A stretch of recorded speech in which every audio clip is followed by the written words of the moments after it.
आबिद शेर अली साहब, last segment है जहाँ से हमने प्रोग्राम शुरू किया था, वहीं वापस लेके जाऊँगा। इंतखाबात करवाने हैं आपको, कब और कैसे, उसके ऊपर क्लैरिटी होनी चाहिए, और सियासतदान क्लैरिटी करें तो अच्छा है, नहीं तो कोई और फैसला करेगा। देखिए मलिक साहब, किसी के फैसले करने की ज़रूरत नहीं है। जो मुल्क के मखदूश हालात हैं, जो एक आपको पता है कि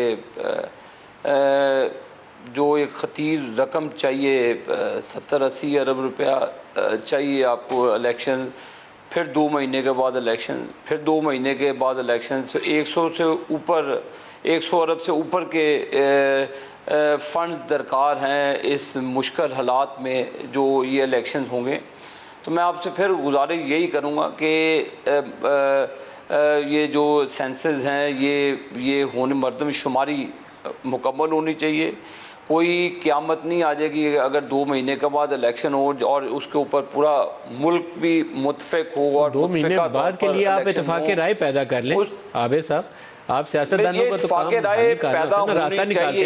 इत्तेफ़ाक़ राय देखें, बंद रास्तों में बिल्कुल बैठकर ही रास्ता निकाला जाता है। जिनको अक्ल हो, अक्लमंदों के साथ बात करके मुल्क को क्राइसिस से निकाला जाता है, ना कि अपने मफादात के लिए मज़ीद क्राइसिस क्रिएट करके मज़ीद दलदल मुल्क के फैला के।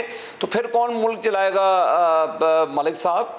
मुल्क में तो रहना आपने और हमने ही है, लेकिन मेरी यही गुजारिश है कि इसका कोई ऐसा हल निकालना चाहिए। ठीक है, जो 2/3 मेजॉरिटी है वो तो पाकिस्तान के लोगों ने फैसला करना है ना कि वोट किसको देना है। तो ये पहले अबहाम दूर कर लिए जाए, लिस्टों की अंदराज ठीक हो जाए।